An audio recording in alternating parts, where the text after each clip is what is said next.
All right, let's quickly wrap up week 4, look ahead to week 5, our final week of the class. For your discussions this week, very good. Most of you got in. So I'm hoping this week, remember this week is a short week. We end on Friday.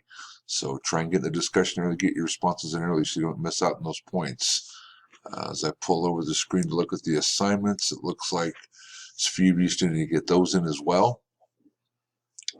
So for those of you that are behind, I will be contacting you tomorrow, somebody either calling or texting you, telling me you need to get caught up and stuff with the class. So I should start grading tomorrow sometime. You should have everything graded by tomorrow night, or maybe earlier. I want you to know where you stand in the class as we get into week 5. So on that note, all right, welcome to week 5, final week of the class. Remember, this is a short week, only 5 days. So our class ends this coming Friday night, February 5th, 2021. At 11:59 p.m. Central Standard Time. So no work's going to be accepted after this time, so please get all assignments turned in beforehand. There's still a few of you that need to get the virtual instructor meeting, so let's set up a date and time for that. For those you haven't done it yet, let's get that done.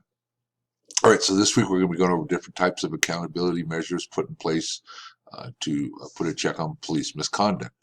For our discussion this week, we're going to go over U.S. Title Code 42, Section 1983 action. This covers civil litigation against state government entities when they are, or one of the members deprives the citizens of their constitutional rights. We're going to go over what agencies can do to protect themselves from this form of litigation, as well as you select a case that's been heard reference this ruling.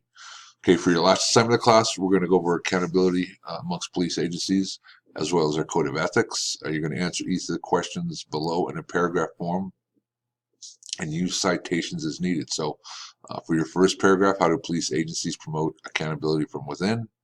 Your second paragraph answer, what's the role of internal affairs division in police departments? Third is why would police officers want to work in the internal affairs division? Fourth question is, what is a sentinel event? Can the sentinel event review process really be non-blaming? Why or why not? And for your last paragraph of this paper, identify at least one law enforcement related code of ethics. A code of ethics. How seriously do police officers take their code of ethics? And lastly, we have our final learning assessment, 5 due this week as well. Please try and get this done early in case you have any issues logging on. This happens every class. Waiting until late Friday night to try and access it, finding out you can't get into it's not a good plan. You might not be able to get in touch with someone that can help you out with it. So let's try and get those done early as we can. So again, if you're behind any assignments this week, let's get them completed as turn in as possible. As you turn in your late work, I will try and get it graded. So you see we stand in the class.